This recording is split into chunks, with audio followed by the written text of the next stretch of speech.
The student loan deficit has reached an all-time high, with in-state tuition rising more than 8% at public institutions and 4% at private.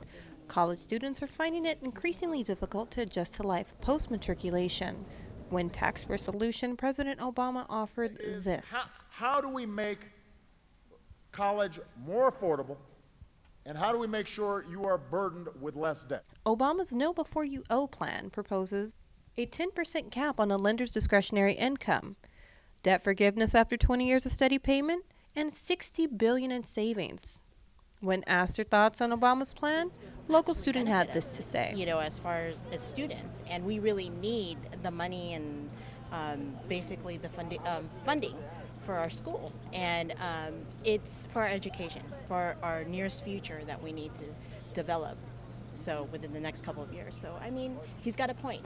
Because of this change, about 1.6 million Americans could see their payments go down by hundreds of dollars a month. Critics of the bill had this to offer. It doesn't affect them when they're in school deferment.